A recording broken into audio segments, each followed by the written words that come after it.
భద్రావతి ఇంట్లో వాళ్ళందరితోటి ఇలా అంటూ ఉంటుంది. నా మేనకోడల్ని నా ఇంటికి తెచ్చుకున్నాను. ఆ రోజు నా చెల్లెల్ని కూడా ఇలాగే వెనక్కి తెచ్చుకుని ఉండుంటే ఈ పాతికేళ్ళు ఇంకోలాగా ఉండి ఉండేది అంటుంది భద్రావతి. దాంతో శారదాంబ పుట్టినరోజు చేయమని అడిగి చాలా పెద్ద తప్పు చేశాను. నా మనవడు నా మనవరాలు విడిపోవడానికి నేనే కారణం. అందరూ సంతోషంగా ఉండడం, ఆ సంతోషాన్ని జ్ఞాపకంగా గుండెల్లో దాచుకోవాలి అనుకున్నాను. నా కారణంగా నా మనవరాలు కాపురం సమస్యల్లో పడింది. చేదు జ్ఞాపకాల్ని మిగిల్చుకుంటారని అనుకోలేదు అంటూ ఏడుస్తూ ఉంటుంది శారదాంబ. ఎందుకమ్మా బాధపడతావు? ఆ రాక్షసుల కుటుంబం నుంచి నీ మనవరాలు ఇంటికి వచ్చేసింది. ఆ దేవుడు మంచి చేశాడని సంతోషించు అంటుంది భద్రావతి. ప్రేమ, అనవసరంగా ఆవేశపడ్డావేమో, గొడవపడి తప్పు చేశావేమో అనిపిస్తుంది అంటాడు విశ్వ బాధగా. మతుండే మాట్లాడుతున్నావా, లేక పాత పగ మర్చిపోయి మాట్లాడుతున్నావా? ఒకసారి అటు చూడు. ఆ ధీరజ్ గాడు మీ నాన్నని ఎలా కొట్టాడో చూడు. మీ నాన్న మీద చేయి చేసుకున్నందుకు నువ్వు ఆ ధీరజ్ గాడి అంతు చూస్తావనుకున్నాను కానీ ఆ టైంలో చేతగాని చవట్లా ఉన్నావేంట్రా? కానీ ప్రేమ తండ్రిని కొడితే చూస్తూ తట్టుకోలేకపోయిందిరా. నీ చెల్లెలికి ఉన్న రోషం కూడా నీకు లేకుండా పోయిందేంట్రా? చిచ్చి, ఈ మధ్య నువ్వు చావ చచ్చిన వాళ్ళ తయారయ్యావేంట్రా అంటుంది భద్రావతి కోపంగా. ఎంతసేపు రోషాల గురించి పౌరుషాల గురించి మాట్లాడుతున్నారే తప్ప తన కాపురం గురించి ఎవ్వరూ ఆలోచించట్లేదు అంటుంది రేవతి బాధగా. మనమేమైనా ఆలోచించే మనమేనా ఆలోచించేది, వాళ్ళు ఆలోచించరా? కాపురం కూలిపోతుంది అన్న బాధ ఉంటే ఆ ధీరజ్ గాడు భార్య నాన్న ఒంటి మీద చెయ్యి వేస్తాడా? తన భార్య మీద తనకు నిజంగానే ప్రేమ ఉంటే తను ఇక్కడికి వచ్చేస్తుంటే అలా గుడ్లప్పగించి చూస్తూ ఉంటాడా అంటుంది భద్రావతి. నువ్వు చెప్తుంటే నాకు నిజమే అనిపిస్తుంది. ప్రేమ వాళ్ళింట్లోనూ వాడి జీవితంలోనూ ఉండడం ఆ ధీరజ్ గాడికి ఇష్టం లేనట్లు ఉంది. అందుకే నేను ఏం తప్పుగా మాట్లాడకపోయినా సరే వాడు నన్ను కొట్టాడు అంటాడు సేనాపతి. దాంతో ప్రేమ ఆలోచనలో పడుతుంది. అవున్రా, అది అక్షరాలా నిజం. అందుకే ప్రేమ మన ఇంటికి వచ్చేస్తున్నా గాని ఆ ధీరజ్ గాడు దరిద్రం వదిలిపోయింది అన్నట్లుగా ఉన్నాడే తప్ప వాడి ముఖంలో రవ్వంత బాధ కూడా లేదు అంటుంది భద్రావతి. వదినా, ఏంటి మీరు? తనకు ఏదో విధంగా నచ్చచెప్పి అత్తారింటికి పంపించాల్సింది పోయి తనకు ధీరజ్ మీద ఇంకా ఇంకా కోపం పెరిగేలా రెచ్చగొడుతున్నారేంటి అంటూ కోప్పడుతూ ఉంటుంది రేవతి. రెచ్చగొట్టట్లేదు, వాళ్ళు ఎలాంటి మనుషులో తనకు తెలిసేలాగా తెలుసుకునేలాగా చెప్తున్నాను. తను ఇక్కడకు వచ్చి ఇంతసేపు అయ్యింది కదా, తన కోసం ఆ ఇంటి నుంచి ఒక్కరైనా వచ్చారా? ధీరజ్ గాడంటే ఆవేశపరుడు కాబట్టి రాలేదు అనుకుందాం. పోనీ ఇది చిన్నత్త చిన్నత్త అంటూ కొంగు పట్టుకుని తిరుగుతుంది కదా, దాన్ని తీసుకుని వెళ్ళడానికి ఆ మేనత్తైనా వచ్చిందా? నా మొగుడు నా అత్తారిల్లు అంటూ ఇది ఆరాటపడుతుందే తప్ప ఇదంటే వాళ్లకు ప్రేమ లేదని విలువ లేదని ఇప్పటికైనా అర్థమైందా అంటుంది భద్రావతి. దాంతో ప్రేమ ఏడుస్తూ తన గదికి వెళ్ళిపోతుంది. పైన బాల్కనీలో నుంచి ధీరజ్ ఇంటివైపు చూస్తూ బాధపడుతూ ఉంటుంది. నిజమే కదా, నా కోసం ధీరజ్ గాని అత్త గాని ఎవరూ రాలేదు, రావట్లేదు కూడా అని మనసులోనే అనుకుంటూ ఉంటుంది ప్రేమ. ఇక కట్ చేస్తే తన గదిలో ఏడుస్తూ కూర్చుని ఉంటుంది ప్రేమ. మరొక వైపు ధీరజ్ సైతం తన గదిలో ప్రేమ జ్ఞాపకాలు గుర్తు చేసుకుంటూ బాధపడుతూ ఉంటాడు. ఇక బలవంతంగా తాళి కట్టిన రోజు నుంచి ఐ లవ్ యూ చెప్పడం, గొడవపడి వెళ్ళిపోవడం గురించి ఆలోచిస్తూ బాధపడుతూ ఉంటాడు ధీరజ్. అప్పుడు వేదవతి వచ్చి ధీరజ్ను చూసి బాధపడుతూ ఉంటుంది. నన్ను క్షమించరా చిన్నోడా అంటుంది వేదవతి బాధగా. అయ్యో అమ్మా, నువ్వు క్షమాపణ చెప్పడం ఏంటమ్మా అంటాడు ధీరజ్. మనం తీసుకునే నిర్ణయం మనల్ని బాధపెట్టాలి, మనల్ని కష్టపెట్టాలి తప్ప ఎదుటి వాళ్ళని బాధపెట్టడం, వాళ్ళ జీవితాలను సమస్యల్లో పడేయడం ఎంత పెద్ద తప్పో ఈరోజు నాకు తెలిసొచ్చిందిరా. నీకు ఇష్టం లేకపోయినా సరే ప్రేమ మెడలో తాళి కట్టమని ఈ అమ్మ ప్రేమతో ఆ రోజు శాసించాను. నా మేనకోడల్ని పోలీసు అరెస్ట్ చేసి తీసుకుని వెళ్తే తన జీవితం నవ్వుల పాలు అవుతుందని ఆ రోజు నేను ఆ నిర్ణయం తీసుకున్నానురా. కానీ నా నిర్ణయం ఈరోజు రెండు కుటుంబాల మధ్య మరో 25 ఏళ్ల పగను పెంచింది.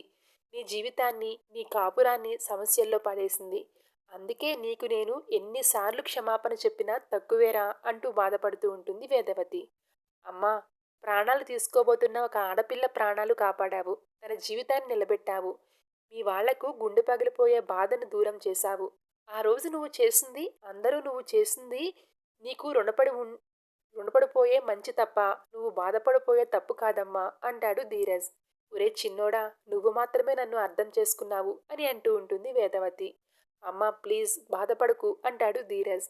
మా వాళ్ళు నన్ను 25 ఏళ్లుగా కూలోడితో వెళ్ళిపోయింది అని అవమానిస్తున్నా బాధపడుతున్నా మీ నాన్న నాశనమైపోవాలని వాళ్ళు కోరుకుంటున్నా సరే, నేను ఆ బాధను, ఆ కన్నీళ్లను భరించానే తప్ప, నా వాళ్ళు నాశనాన్ని నేనెప్పుడూ కోరుకోలేదురా! అలాంటిది నా పుట్టింటి మీద నేను పగ తీర్చుకోవడం కోసం ప్రేమ మెడలో నేను నీతో తాళి కట్టించానని అంటుంటే, నేను తట్టుకోలేకపోయానురా! ఇదేనా? ఇదేనా నా వాళ్ళు నన్ను అర్థం చేసుకున్నది? చాలా బాధగా ఉందిరా అంటూ గుండెల్లో బాధను బయటపెడుతూ ఉంటుంది వేదవతి. దాంతో ధీరజ్ ఓదారుస్తాడు. అన్నిటికంటే ముఖ్యంగా పాతికేళ్లుగా నేనేంటో తెలిసినా, చూసినా మీ నాన్న కూడా నన్ను అర్థం చేసుకోలేదురా. నిజాన్ని దాచిపెట్టి నేను నమ్మకద్రోహాన్ని చేశానని మీ నాన్న అంటుంటే నాకు ప్రాణం పోయినంత బాధగా ఉందిరా అంటూ ఏడుస్తూ ఉంటుంది వేదవతి. అమ్మా! ఇంత పెద్ద విషయాన్ని చెప్పలేదనే బాధే తప్ప నాన్నకు నీ మీద కోపం కాదు. బాధపడకమ్మా అంటాడు ధీరజ్. నువ్వన్నట్లుగా మీ నాన్నది నిజంగా బాధే అయితే ఇంట్లో నుంచి వెళ్ళిపోతారా? నిజంగా నా మీద కోపం లేకపోతే ఇంత టైం అయినా ఇంకా ఇంటికి రాకుండా ఉంటారా చెప్పు? ఒరేయ్ చిన్నోడా! మీ నాన్నది చిన్న పిల్లాడి మనస్తత్వంరా. నా అనేవాళ్ళు ఆయన మనసును బాధ కలిగిస్తే తట్టుకోలేరు. ఆ బాధలో ఆయన ఎక్కడికి వెళ్లారో ఏంటో అని భయంగా ఉందిరా అంటూ ధీరజ్‌ని పట్టుకుని ఏడ్చేస్తూ ఉంటుంది వేదవతి. దాంతో ధీరజ్, అమ్మా నాన్న ఎక్కడున్నా నేను తీసుకుని వస్తాను. నువ్వు బాధపడకుండా ధైర్యంగా ఉండు సరేనా? అని చెప్పి బయటికి వెళ్ళిపోతాడు ధీరజ్. ఇక శ్రీవల్లికి పచ్చని కార్పెట్ పరిచి పూలు చల్లుతూ యువరాణిలా ఇంటికి స్వాగతం పలుకుతారు భాగ్యం కుటుంబం.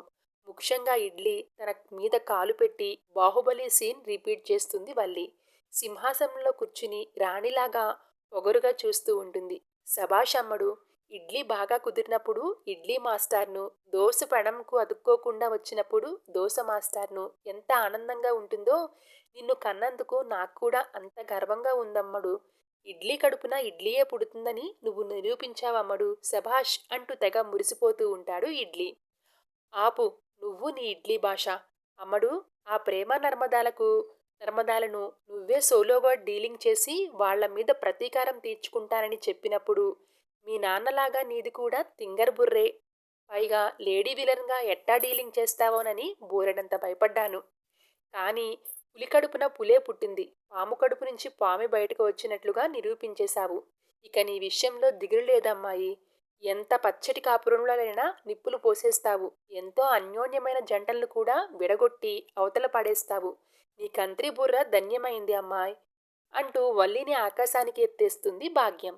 అమ్మా, ఇన్నాళ్ళు నెగిటివ్ క్యారెక్టర్లో సీరియస్గా నటిస్తూ నటిస్తూ చిరాకు వచ్చేసిందే బాబా.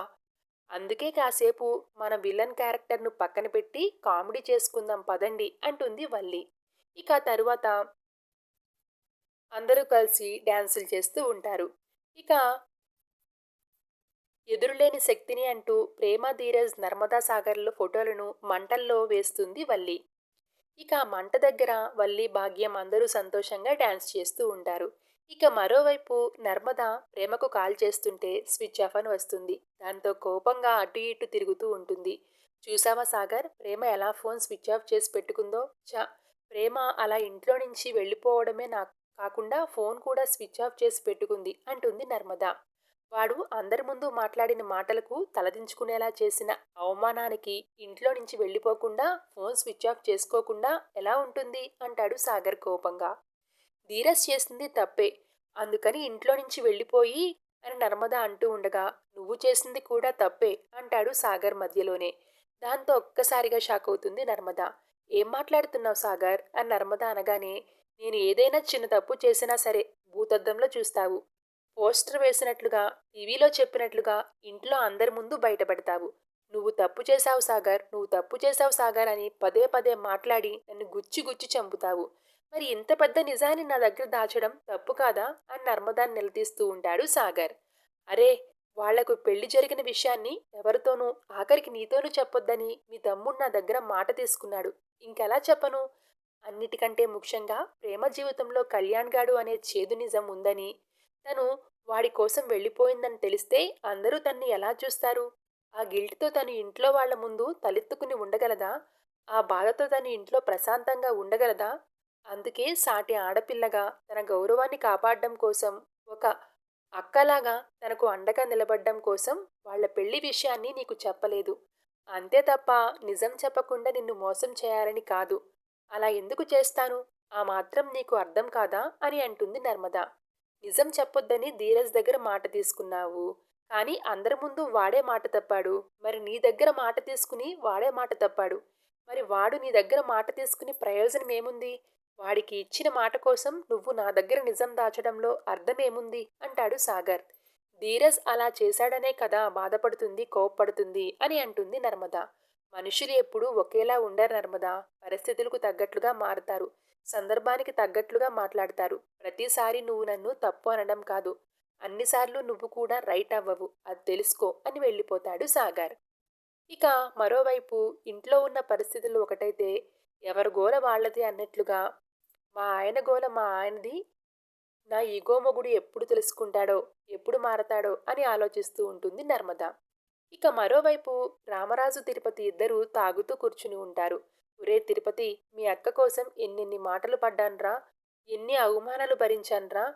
వాళ్ళు చీటికి మాటికి అనాథ అనాథ అంటున్నా నా బుజ్జమ్మను చూసుకుని గొప్పగా ఫీల్ అయ్యేవాణ్ణి. కానీ ఈ రోజు నా బుజ్జమ్మ ఇంత పెద్ద నిజాన్ని దాచి నన్ను నిజంగా అనాథ అని నిరూపించిందిరా అంటూ బాధపడుతూ ఉంటాడు రామరాజు. అది తను తను అంటూ నచ్చజెప్పడానికి ప్రయత్నిస్తూ ఉంటాడు తిరుపతి. కానీ రామరాజు మాత్రం అస్సలు వినిపించుకోకుండా తాగుతూనే ఉంటాడు. థాంక్స్.